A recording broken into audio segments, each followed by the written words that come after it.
cuan, we be getting money. Cuan. Oke Mas Bro, sebelum kita lanjut ke videonya, saya kasih pengumuman bahwa grup STS akan ngadain kelas swing pendek lagi. Nah ini terbatas untuk 10 orang aja, jadi bagi teman-teman yang pengen ikutan cepet-cepet aja kontak saya guys. Nah ini akan diadakan tanggal 17 Desember, yaitu hari Minggu pagi jam 8 sampai jam 12. Nah ini teman-teman akan dapat rumus-rumus swing ini, yaitu Sugiono, Sugiono 2, Sugiono Mini, dan bonus yaitu screener saham murah. Ini contoh-contoh screener saham Sugiononya atau buat swingnya, yaitu PTBA kita udah muncul di 2390. Di sini ada Kalbe Pharma teman-teman ya, muncul di 1600, dan Saratoga muncul di 1480. Dan teman bisa lihat harganya sekarang berapa. Dan bagi teman-teman yang pengen lihat videonya secara full, lihat video di atas yang di pin teman-teman ya. Nah ini adalah contoh screener saham murahnya teman-teman. Nah ini diupdate setiap 3 bulan sekali, karena ada rilis laporan keuangan terbaru. Nah teman-teman kalau udah punya rumusnya, teman-teman akan selalu dapat list saham-saham murah yang ada di bursa kita setiap 1 kuartal sekali. Dan satu lagi, teman-teman akan dapat bonus juga, yaitu cara ngitung harga wajar. Rumus cara ngitung harga wajar dan cara makainya akan dijelasin semua di kelas STS nanti tanggal 17 Desember. Nah contohnya ini, kita ngitung BRI. Ternyata BRI punya harga wajar di 7.000.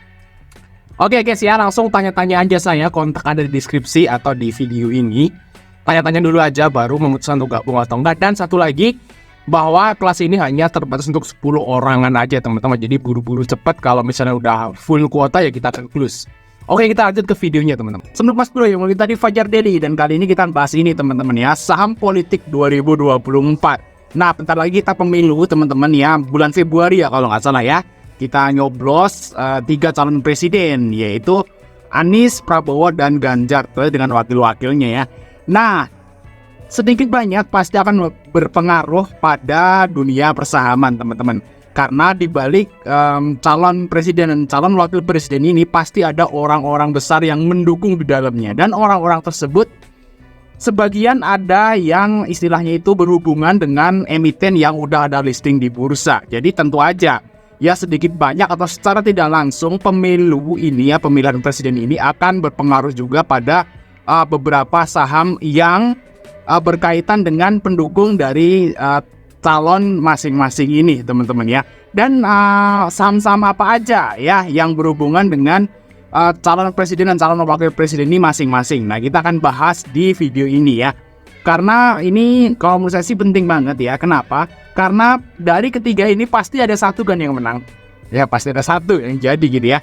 Nah biasanya yang jadi tersebut itu akan membawa pengusungnya juga dapat sentimen positif. Tentu aja dengan emiten-emiten yang mereka ikuti. Seperti itu guys ya. Jadi bagi teman-teman yang istilahnya bisa nebak nih mana yang akan jadi presiden dari ketiga calon ini, tentu aja nanti orang besar yang dibaliknya dan sahamnya itu otomatis akan naik nanti ya teman-teman kalau dia itu terpilih. Dan saham-saham apa aja, nah kita akan bahas di video ini teman-teman ya, jangan di skip-skip. Oke ya, kita akan bahas yang pertama dari nomor 3 dulu, yaitu Pak Ganjar dan Mahfud MD ya. Di sini didukung full, didukung keras lah seperti itu dari Partai Nasdem kan. Dan kok Nasdem?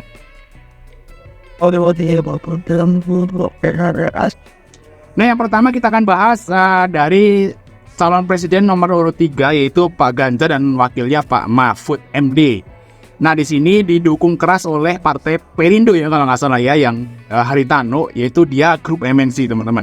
Jadi grup MNC itu dukung keras ya, dukung full ya pasangan nomor urut 3 Ganjar Mahfud. Nah jadi apa-apa aja nih yang istilahnya itu yang ada, yang grup MNC yang ada di bursa kita. Yang pertama adalah MSIN. Nah, terus ada MNCN, ya ada BABP, di sini ada BMTR juga teman-teman. Terus ada MSKY, Kepik, Becap, Bedit, IATA, dan IPTV. Jadi ada 10 ya saham MNC yang ada di bursa kita. Kalau kurang tolong ditambah ya. Nah gitu guys ya. Jadi kalau misalnya nanti Ganjar Mahfud itu jadi presiden, ini udah otomatis ya, orang yang di belakang yang dukung itu akan dapat sentimen positif dari istilahnya itu dapat proyek lah seperti itu guys ya. Jadi akan menambah profit dari emitennya dia, dan tentu aja kalau profitnya naik sahamnya akan naik guys. Jadi kalau misalnya nomor 3 menang, perhatikan yang pertama adalah perhatikan grup MNC. Nah, ini harusnya akan naik semuanya, guys. Gitu guys ya. Oke, yang kedua siapa? Ternyata Ganjar Mahfud juga didukung oleh grup Saratoga atau ya Sandiaga Uno lah seperti itu. Walaupun sebenarnya secara tidak langsung juga sih ya untuk si Sandiaga Uno ini. Jadi kalau menurut saya sih nomor 3 menang ya memang bersentimen positif juga buat grup Saratoga. Cuman nggak sedahsyat grup MNC. Seperti itu guys ya.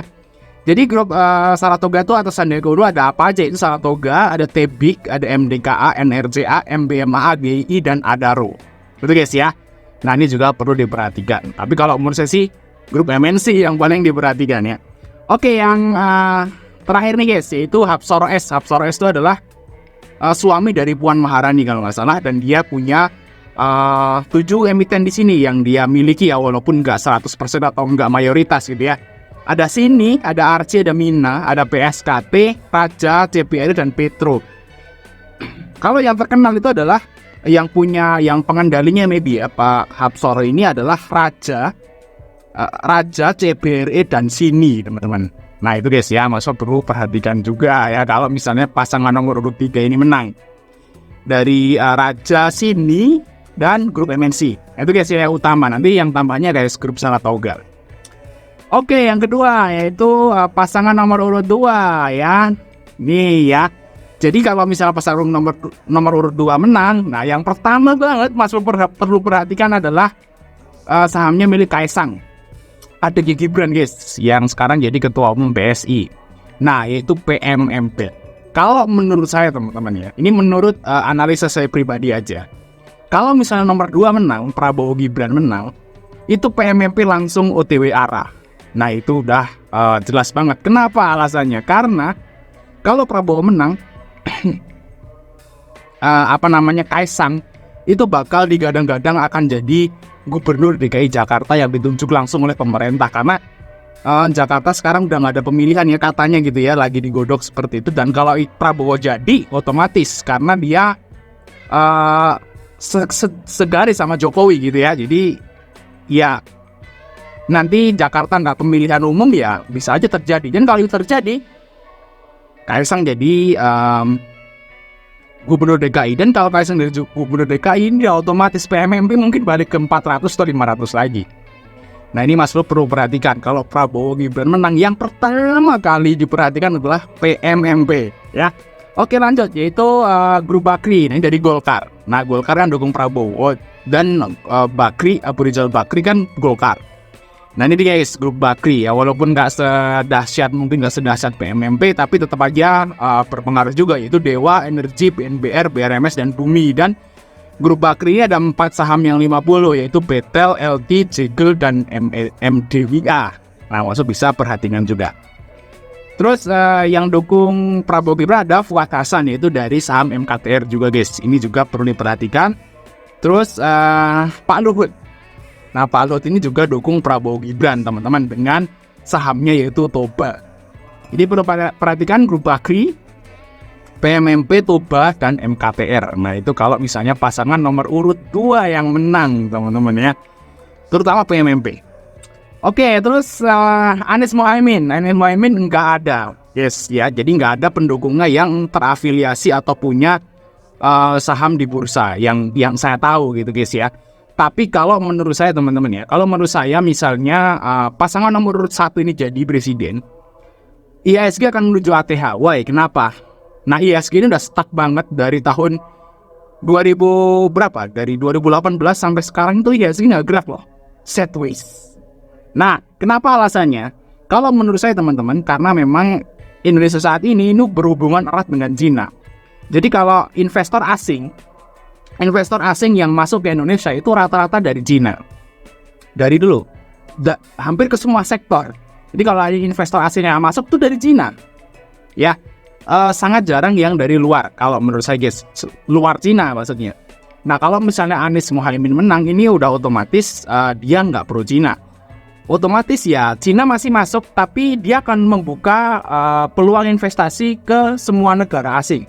Jadi mungkin dari Eropa, Amerika, Australia, ya mungkin dari Saudi Arabia, daerah Arab sana mungkin akan masukin investasi di Indonesia. Dan saat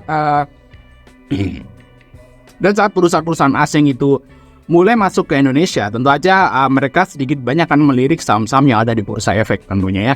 Dan mereka akan berinvestasi di IHSG dan akhirnya akan mendorong IHSG untuk globalan naik gitu ya guys. Mungkin menuju ATH-nya 8.000 atau 7.000 seperti itu, 8.000 atau 9.000 gitu ya guys ya. Kalau misalnya pasangan nomor urut 1 menang, nah itu baru asumsi saya aja sih teman-teman ya. Soalnya kalau misalnya Anies Mohaimin menang, ini investor asing jadi global masuk, bukan Cina doang. Nah itu menurut analisa saya aja ya. Oke guys ya, mungkin itu cuma informasi dari kita ya. Jangan lupa untuk like dan subscribe. Sampai ketemu di video berikutnya.